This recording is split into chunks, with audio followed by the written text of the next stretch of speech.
संशोधन बहुत संक्षिप्त है, लेकिन इसको एक अच्छा कारण बनाकर माननीय सदस्यों ने बैंकिंग व्यवस्था के संबंध में जो चुनौतियां हैं उस पर अपनी चिंताएं और अपने सुझाव रखे हैं।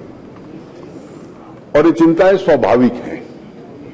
स्वाभाविक इसलिए है कि देश को एक मजबूत बैंकिंग व्यवस्था की जरूरत है और एक मजबूत बैंकिंग व्यवस्था अर्थव्यवस्था का आधार बन जाती है।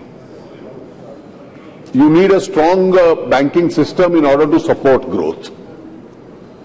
कोई भी व्यवसाय शुरू होता है, छोटे व्यक्ति का हो, बड़े व्यक्ति का हो, उसके अपने साधन सीमित होते हैं। बैंक उसको साधन देता है, वर्किंग कैपिटल देता है, जिसके आधार पर व्यवसाय बढ़ते हैं, रोजगार बढ़ता है, सरकार को जिसमें से टैक्सेस मिलते हैं और देश चलता है। ये अर्थव्यवस्था इसी प्रकार से चलती है। दूसरा इसका उद्देश्य ये है, जो हमारे नॉर्थ ईस्ट से सिक्किम से साथी ने कहा कि बैंकिंग व्यवस्था का जब विस्तार होता है तो उसके पीछे एक उद्देश्य ये भी होता है कि फाइनेंशियल इंक्लूजन, कि बैंकिंग व्यवस्था के अंदर उनको शामिल किया जाए जो इस फाइनेंशियल व्यवस्था से बाहर है, उसका विस्तार अपने आप में किया जाए। लेकिन पहले कई बार भी इस देश की बैंकिंग व्यवस्था को अपने प्रकार की चुनौतियां मिली हैं। सन 2001 में एनपीएस की जो स्थिति थी वो 13.11% पहुंच गई थी, 13% से ज्यादा पहुंच गई थी। और उस वक्त हमारे पास जो व्यवस्था होती थी बैंक से पैसा वापस लेने की, कि बैंक कोर्ट में जाता था, केस डालता था, जिसके खिलाफ केस डालता था 20 साल लगते थे उसको पैसा वसूल करने में।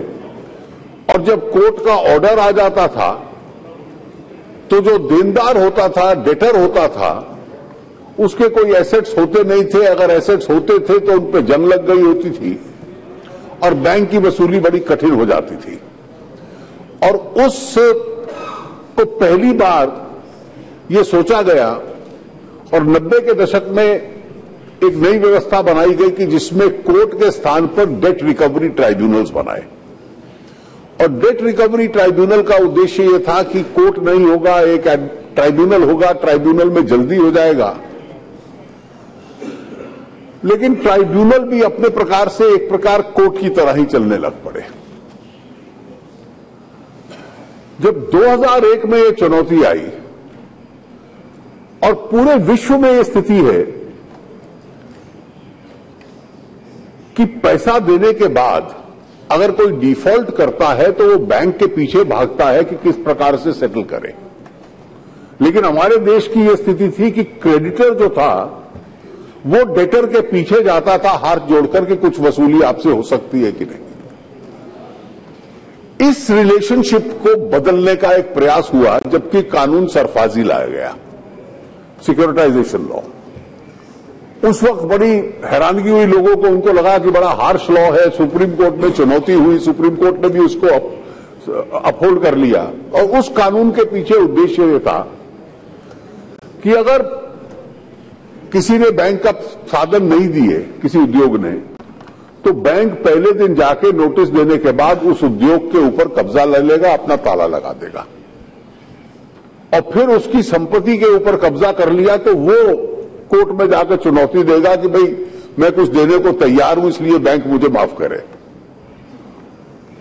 इसका असर यह हुआ, और दो कारण थे कि शुरू में जब सरफाजी कानून हमने लागू किया तो 13.11% एनपीएस 2001-2 में ये 2.1 पे आ गए 2007-8 में। 2008 के पास दूसरा कारण यह था कि वो पीरियड था 2003 से लेकर 2008-9 तक, जबकि ग्लोबल इकोनॉमिक क्राइसिस नहीं हुआ, जो कि ग्लोबल इकोनॉमी के लिए बूम पीरियड था। उसका एक असर भारत में भी था और उद्योग कुल मिलाकर अच्छे चल रहे थे। दोष देना हो तो एक स्वभाव होता है कि एक सरकार में है तो पुरानी सरकार को दे दें, उस वक्त जब उद्योग अच्छे चल रहे थे और बहुत प्रश्न पूछे गए कि ये एनपीए कैसे बने, मुझे लगता है कि इसकी इनमें से अधिकतर की वास्तविकता हम लोग समझ लें। कौन से ऐसे सेक्टर्स हैं जिसमें ये एनपीए सबसे ज्यादा बने? सबसे ज्यादा बने, सबसे पहला सेक्टर है स्टील का। स्वाभाविक है कि सरकार को भी लगता था, उद्योग को भी उस वक्त लगता था कि स्टील में एक्सपेंशन होना चाहिए और किसी भी देश के निर्माण के लिए स्टील की प्रोडक्शन अपनी होनी चाहिए, और हमारे देश में हुआ भी। सरकारी कंपनियां भी थी, निजी क्षेत्र की कंपनियां भी आई, और स्टील सेक्टर के पीछे जो स्ट्रेस का मूल कारण था कि चाइना में बहुत बड़ी सरप्लस कैपेसिटी बन गई, और चाइना की उस सरप्लस कैपेसिटी की वजह से चाइना से सस्ता स्टील केवल हिंदुस्तान में ही नहीं आया, यूरोप में भी गया, अमेरिका में भी गया। ब्रिटेन की कंपनियां, जिनमें से भारतीय कंपनी टाटा ने जिनको अक्वायर किया था, उनकी इंडस्ट्रियल सिकनेस के पीछे यही कारण था, और ये पूरे विश्व की स्टील कंपनियों को अन्य देशों में प्रभावित करने लग पड़ा। तो हमारा स्टील सेक्टर एक प्रकार से स्ट्रेस्ड हो गया, और कोई भी अकाउंट जिसको हम नॉन परफॉर्मिंग कहते हैं, बैंक से ऋण लेना अपने आप में बुरा नहीं है, उस ऋण को निभाते रहना, उस पे ब्याज देते रहना, उसको सर्विस करते रहना, यह किसी भी उद्योग के लिए आवश्यक होता है। लेकिन जब आप 90 दिन के लिए उस ऋण को वापस, उसकी किस्त भी नहीं दे पाते ब्याज की, तो वो जो परफॉर्मिंग एसेट होता है, परफॉर्मिंग एसेट वो होता है which is able to service its debt. जो सर्विस नहीं कर पाता अपने डेट को, वो नॉन परफॉर्मिंग डिक्लेयर हो जाता है, और उसके अपने बैंकिंग व्यवस्था में एक परिणाम होते हैं। तो स्टील सेक्टर में तकलीफ आई, अलग अलग देशों ने उसको अपने हिसाब से निपटा। हमने भी थोड़ा सा कस्टम ड्यूटी बढ़ाई, फिर मिनिमम इंपोर्ट प्राइस हम लोगों ने तय किया, जिससे थोड़ा सा अब स्टील सेक्टर के अंदर थोड़ा स्ट्रेस कम अपने आप में होने लग पड़ा। और अधिकतर हमारी स्टील मिल्स कुछ छोड़ के, और इसमें सबसे अधिक अगर हम देखेंगे कि सबसे अधिक ऋण किन कंपनियों का है, तो उसमें स्टील सेक्टर की कंपनियां इसमें सबसे आगे हैं सेक्टर में। और इसका यह अर्थ नहीं कि यह पैसा कभी रिकवर नहीं हो सकता, ये नॉन परफॉर्मिंग हो जाता है जब वो सेक्टर परफॉर्म करने लग पड़ता है और सर्विस कर सकते हैं अपने डेट को, तो वो परफॉर्मिंग डेट बन जाता है। पावर के क्षेत्र में दो प्रकार की चुनौतियां थी। एक चुनौती थी स्टेट डिस्ट्रीब्यूशन कंपनीज, डिस्कॉम्स, और ये राज्य सरकारों के लिए एक लेसन था कि आपको बिजली एक दर के ऊपर उपलब्ध हो रही है और आप उसको बेच रहे हैं सस्ते दर पे औसतन, और इसलिए जिन राज्यों ने ये व्यवस्था बनाई, उनकी स्टेट डिस्कॉम्स भी काफी बड़ी नॉन परफॉर्मिंग अकाउंट होल्डर्स बन गई।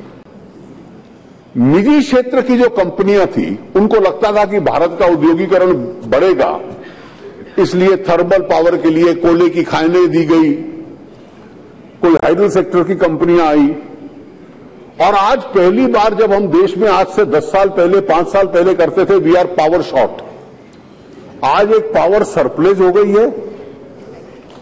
और अगर इंडस्ट्रियल प्रोडक्शन उस सीमा तक नहीं बढ़ी तो उस बिजली को उठाने वाले कोई नहीं है, और इसलिए क्योंकि उसके लिए खरीदार नहीं मिल रहा, आज सरप्लस पावर है, तो कई प्राइवेट सेक्टर कंपनीज भी बिजली की उसमें तकलीफ में आई।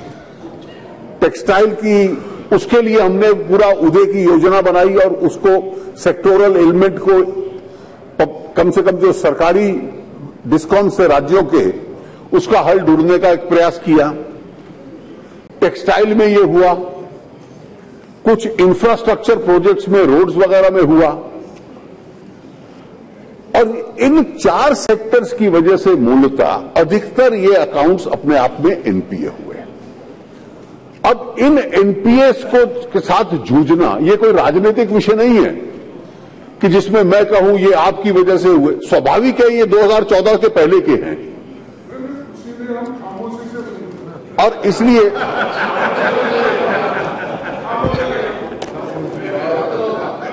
आई थिंक खड़गे जी आप इतने सीनियर अनुभवी हैं, you have realised that is the safest option.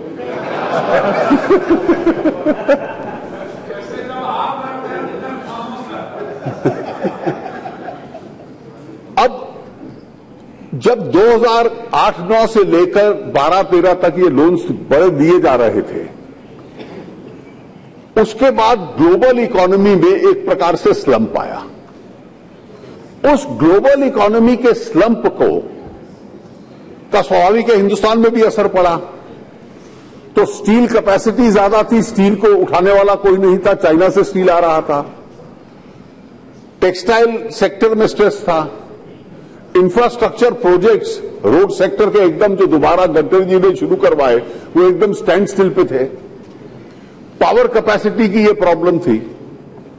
और ये जो आप आंकड़ा गिनाते हो कि why are they now increasing, ये उस वक्त के लोन पे कृपया याद रखिए जो अब बढ़ रहा है वो सिर्फ ब्याज बढ़ रहा है,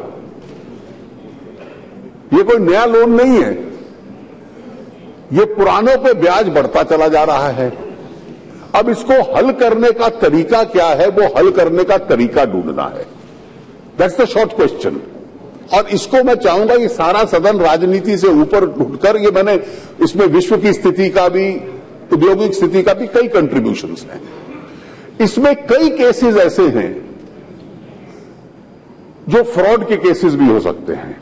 पैसा लिया, उसको डाइवर्ट किया। उन केसेस में वो केवल रूटीन एनपीए नहीं है, वो अपने प्रकार का दूसरा ऑफेंडर है जिसके लिए उस पर क्रिमिनल कार्रवाई भी होगी और बैंक अपना रिकवरी की प्रक्रिया भी करेंगे। बैंक के पास डीआरटी में केस डालने की एक पैरेलल व्यवस्था है। सरफाजी में उसके एसेट्स लेने की व्यवस्था है। मान लीजिए आज सरफाजी में जाकर हम कोई पावर बिजली का प्लांट ताला लगा के ले लेता है बैंक, पर उसमें बिजली पैदावार कौन करेगा, उस बिजली को खरीदेगा कौन, ये चुनौती रहेगी। क्या बैंक टेक्सटाइल की मिल चला पाएगा, उसको आगे बेचनी पड़ेगी किसी को जो चला सकता है, जिसके पास साधन होंगे। तीसरा इसमें व्यवस्था ये की कि हम लोगों ने सिक्योरिटाइजेशन लॉ को भी बदला, जो भी प्रेमचंद्रन जिसका जिक्र कर रहे थे। डीआरटी लॉ को भी बदला, उसकी संख्या बढ़ाई, उसका इंफ्रास्ट्रक्चर बदला। इसमें एसेट रिकंस्ट्रक्शन कंपनीज का भी अपने आप में बड़ा रोल है। एसेट रिकंस्ट्रक्शन कंपनी वो हैं जो कि इस प्रकार के स्ट्रेस्ड एसेट्स को खरीद लेती हैं। उनको लगता है ये 100 रुपए का एसेट है, ये बंद है, कोई इसको चला नहीं सकता, मुझे अगर ये 60 रुपए में मिलता है तो मैं आज 60 में इसको खरीद लेता हूं, इसको पुनः शुरू करवाता हूं, मेरे पास पैसा है, और एक बार शुरू हो गया तो 2-3-4 साल में मैं इसको 100 रुपए का या 90 रुपए का वापस बेच सकता हूं। ये उनकी एक पूरी दुनिया के अंदर एसेट रिकंस्ट्रक्शन कंपनीज इसमें आती हैं। तो एसेट रिकंस्ट्रक्शन कंपनीज हिंदुस्तान में आए, हमारे अपने लोग भी बनाए, दुनिया भर की भी आए, उसमें हम लोगों ने कानून बदला और एआरसी के लॉ को लिबरलाइज किया ताकि देश के अंदर एआरसीज एक्टिवेट हो। इसमें 2 प्रॉब्लम्स और हैं। देयर आर 2, एंड मौली साहब I am particularly addressing you since these are subjects you have been dealing with. When banks start making commercial decisions on settlements, and this is an argument I am addressing in favor of the honest banker, he decides that he has to recover some money and how this unit can be restarted. So the bank will say, let me take a slight haircut, means I make some waiver of some interest. The balance let us start this company so that it starts paying back interest. Or the banker will tell him, you induct a partner who will bring in some investment. So on some commercial considerations, they will try to make the best out of this situation. And some of our laws, as of today, are obsolete. One of the reasons why this is not happening is the fear of the language of Section 13 of the Prevention of Corruption Act. An honest decision taken by a banker with an honest motivation, based on commercial considerations, 5 years later will come up before an investigative agency. Why did you settle like this and not settle like this? On the spur, he took an honest decision. And therefore, our laws have been drafted, particularly Section 13. It's a law of the pre-liberalization era, 1988. And therefore, it, instead of being a provision which will deal essentially with corruption, it can also be today extended to decisions which are honestly taken, but with passage of time may look to be erroneous from another point of view. Now, whether an erroneous decision with the wisdom of a historical hindsight itself an act of corruption or not, when you deal with these situations, so we have a accompanying situation now to say that why doesn't a single bank go? Now, most of these loans, the big ones, are not given by one bank. They are given by a multiple consortium of banks. And this is the answer to your question, Premchandran. This consortium of banks, individual bankers, when they make these settlements, think half a dozen times what will be the consequences on me personally. So we have, the Reserve Bank, we have appointed oversight committees that any settlements they do will be then looked into by the oversight committees, which also comprise of very senior people who have been in the banking system and the vigilance system in the past. So they will advise them, all right, this looks reasonable. Now, in a joint mechanism, there can be two views between banks. Shall I take the risk and go in for this settlement? Shall I take the risk and not go in for this settlement? And therefore, these NPAs continuing for the last 5-7 years and increasing in interest, a stalemate situation has existed. So last year and I must compliment India's Parliament, I introduced the Bankruptcy Code, and this is for all those people who criticize our parliamentary functioning. This law was needed. I introduced the bill in December 2015. It was passed by both houses of parliament in April-May 2016. It went through the Joint Select Committee. So introduction, Joint Select Committee, passage, the entire process took 4 to 5 months and it became a law. It's probably one of the most important laws in recent history that we have passed. So with great speed, Parliament exercised a duty and passed a law. Today, creditors are at liberty to move the IBC. An individual bank is at liberty. What do you do in a consortium situation? How do you find the best solution?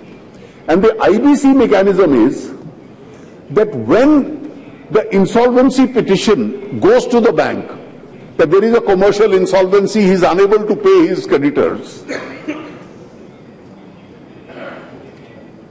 the NCLT which deals with it has a 180-day period that they have to resolve the whole issue in 180 days.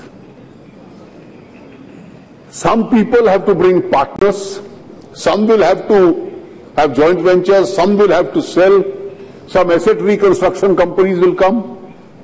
So those who don't have the money can't continue to sit on the asset and allow the asset to rust. not pay the banker, and the banker in turn, being short of funds, is unable to give loans to others and unable to support the growth. Now, this is the status quo which has existed for the last several years. Now, this process had to be broken, and therefore, even though we have alternate methods of going to the DRT, securitization, you have the RBI schemes for restructuring, the S4A scheme. There are various schemes which are in operation. You can have your settlements under the overseeing mechanism. But this is one expeditious mechanism for these large loans where there are multiple creditors that the RBI, tomorrow if the RBI is a regulator, but the RBI has several other functions in relation to the health of the banks also. And therefore, under the old act, whether the RBI can exercise in this regard a general power or not, this was an issue in debate. So a specific power in consultation with the RBI was considered. Is this not public interest where FPSL accumulated? You see, this issue was discussed at length, and there were two views that the general power may not include this power. There were two views. One view was exactly what you are saying. The other view was this, and therefore to obviate any controversy, it's a very short amendment. The RBI will direct the consortium of banks, go and move an IBC insolvency petition. That insolvency petition will be admitted by the NCLT, और 180 दिन में NCLT को उसका पूरा हल ढूंढना पड़ेगा, उसको रिजॉल्व करना पड़ेगा. ये तो स्थिति चल नहीं सकती कि आप बैंक का पैसा दे नहीं सकते, कंपनी को चला नहीं सकते और आप उसके ऊपर बैठे रहें और बैंक की व्यवस्था पैरालाइज हो जाए, वो आपसे पैसा वापस लेकर बाकी दुनिया को आगे पैसा ना दे पाए. और इसलिए अगर आप नहीं दे सकते तो आप फिर जो आपकी आज स्थिति है, कोई पार्टनर ढूंढिए, कोई दूसरा व्यक्ति आएगा, वो इसको चलाएगा, कोई ARC आएगा, कोई फंड आएगा, इसको टेक ओवर करेगा, इस स्ट्रेस्ड एसेट को या NPA को. और इसलिए इसमें मूवमेंट शुरू हुई. The question that Premchandra raised, what is the criteria on which they will exercise? The RBI, let us have faith in it. In fact, let me tell you, some of the RBI immediately swung into action once the ordinance was passed.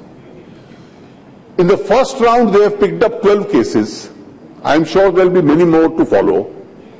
In all the 12 cases, the insolvency petitions have been filed literally at great speed. Each insolvency petition is now proceeding, and we will shortly see the process of resolution coming. The resolution will be that somebody has two companies. He sells one, puts the money that he gets into the other, he inducts a joint venture partner, or he exits himself and brings somebody who has the liquidity. So any form of multiple solutions is possible as a resolution itself. But at the end of the day, we need to save these companies, we need to save these jobs, they are national assets. We need at the same time to have liquid companies which are able to pay the banks back. And this argument, Premchandran, what is the criteria? Why have you selected me and not somebody else? People challenge this power exercised by the RBI in courts also. But let me tell you, nobody can claim a right of equality in the matter of not paying the banks back. There are hundreds of people who have not paid, so why are you taking action against me? This is no argument which is available. The system has a capacity to take some number of cases. The RBI has taken 12 cases which they thought were bad cases. I am sure they will take more. They are all over 5,000 crores. You are right. They are in thousands. They involve the kind of money we can't imagine. And they have taken up some difficult cases.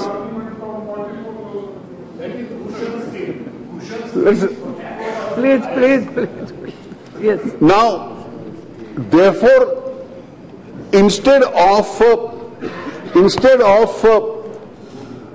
saying that, oh, the loan was given, I don't know, Why the loans were given? It was probably given under the impression that at this time there is an economic boom period, let us expand industrial activity. This was probably the impression. Nobody anticipated the 2008-9 global economic crisis. Nobody anticipated that the commodity crisis of the world will collapse. After all, in the last 3-4 years, prices of commodities in the world have collapsed, and therefore that also had an impact. And we are therefore trying to find a solution out of a difficult decision itself.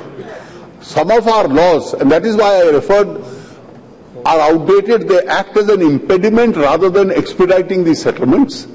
And therefore, this kind of a mechanism was considered necessary. This mechanism has taken effect. And at the end of the day, what will this mechanism do? This mechanism will select the defaulter, direct the banks to move immediately against the defaulter, and then in 180 days, the NCLT will find a resolution to this.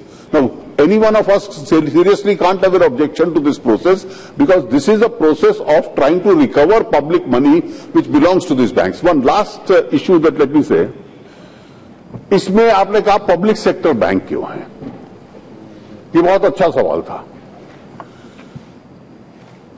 आज भी जो economic development के लिए, infrastructure के लिए, industry के लिए, सरकार के कई सामाजिक कार्यक्रमों के लिए लेंडिंग में पब्लिक सेक्टर बैंक काफी आगे है. कई अच्छे प्राइवेट सेक्टर बैंक्स हैं देश में. उनका लोन पोर्टफोलियो एक सेफर लोन पोर्टफोलियो है. हाउसिंग लोन, कार लोन, जहां वसूली एक एसेट के अगेंस्ट होती है और वो सरल होती है, और इसलिए रिटेल, जिसको रिटेल बैंकिंग कहते हैं, तो इसलिए प्राइवेट सेक्टर बैंक्स भी कर रहे हैं इंडस्ट्रियल लेंडिंग, लेकिन पब्लिक सेक्टर बैंक्स ने इस देश के उद्योगीकरण को खूब सपोर्ट किया है, और उसमें एक रिस्क है, उस फाइनेंसिंग में रिस्क है, इसलिए पब्लिक सेक्टर का पैसा इसमें ज्यादा है. कुछ प्राइवेट सेक्टर बैंक्स का भी इसमें है, और वो प्राइवेट सेक्टर का उतना ज्यादा नहीं है जितना पब्लिक सेक्टर्स का है, लेकिन वो प्राइवेट सेक्टर बैंक भी इस व्यवस्था का लाभ उठा सकते हैं जिनका है इंडस्ट्रियल लेंडिंग में. और ये कारण है कि पीएसयू उसका ज्यादा है और प्राइवेट सेक्टर्स का रिलेटिवली परसेंटेज की दृष्टि से कम है. इन शब्दों के साथ माननीय अध्यक्ष जी, मैं देखिए, चिटफंड कंपनी का विषय अलग है. चिटफंड कंपनी में कोई 1-8% ब्याज ज्यादा मिल जाएगा, और इसलिए उस आकर्षण के आधार पर वो लोगों को परसुएड करते हैं कि आप बैंकिंग व्यवस्था में ना जाकर हमारे पास आइए. आज भी, मैं कहूं, आज भी अन्य सेफर ऑप्शंस हैं. एक स्टेज जब था कि जब इन्फ्लेशन, मुद्रास्फीति 10% के करीब थी, तो आपको बैंक के फिक्स डिपॉजिट पे 9% मिल जाता था, पर आप उधार लेने जाते थे तो 14% और 15% पे मिलता था. घर बनाना है तो इतना महंगा उद्योग, अगर आप 15 और 16% पे ब्याज लेकर उद्योग लगाने की कोशिश करोगे तो आप विदेशी कंपनियों से, बाहर के देश को उससे कम्पीट नहीं कर पाओगे. तो धीरे धीरे अर्थव्यवस्था को एफिशिएंट बनाने के लिए इंटरेस्ट रेट्स रीजनेबल होंगे. जब बैंक को डिपॉजिट रेट और लेंडिंग रेट दोनों स्वाभाविक कम होंगे, इसलिए पूरे विश्व में यह व्यवस्था बनी है कि पेंशन फंड्स, अन्य ऐसे फंड्स बैंक्स व्यवस्था में, अन्य इंस्टीट्यूशंस के जो अवेलेबल होते हैं, जहां जो लोग सेफ इन्वेस्टमेंट चाहते हैं उनको अन्य बनता है. तो इस बार आपको याद होगा कि सीनियर सिटीजन्स के लिए प्रधानमंत्री जी ने घोषणा की थी 31 दिसंबर को, क्योंकि इंटरेस्ट रेट फ्लक्चुएट करते हैं तो उनको एक अच्छा स्तर मिल जाए. तो हम लोगों ने आरंभ कर दिया है, उसमें लाखों लोग शामिल हो रहे हैं. जो सीनियर सिटीजन्स के लिए एलआईसी उसका संचालन कर रही है, जो फिक्स्ड इंटरेस्ट है, 8% इंटरेस्ट है, लेकिन कैलकुलेट करो तो उसका क्यूमुलेटिव इफेक्ट 8.3% बन जाता है. वो ब्याज बदलेगा नहीं, वो पेंशन स्कीम है अपने आप में, और कोई भी सीनियर सिटीजन उसमें अपना पैसा लगा सकता है, उसको वो मिलती रहेगी. इसलिए इस प्रकार की व्यवस्थाएं उनके लिए बनती रहे, ताकि ये लोग कम से कम इन चिटफंड कंपनियों की तरफ आकर्षित ना हो। जो फ्रॉड ये चिटफंड कंपनीज कर रही हैं, उसमें पुरानी कंपनियों के संबंध में सेबी कार्रवाई कर रही है। सुप्रीम कोर्ट ने भी उस पर ओवरसाइट कमेटी बनाई हुई है, जिनका नाम आपने लिया उन पे भी बनी हुई है। और हम लोग एक ड्राफ्ट लॉ हम लोगों ने बनाया है कि जिन चिटफंड कंपनियों की एक्टिविटी अब बंगाल में है या उड़ीसा में है, तो वो तो केवल अपने राज्य के लिए बना सकते हैं। पंजाब अपने राज्य के लिए कानून बना सकता है। What do you do with regard to those who have a multi state all India operation? तो उसके लिए एक सेंट्रल लॉ हम लोग ड्राफ्ट कर रहे हैं और बहुत शीघ्र ही आपके सामने वो चर्चा के लिए भी आएगा।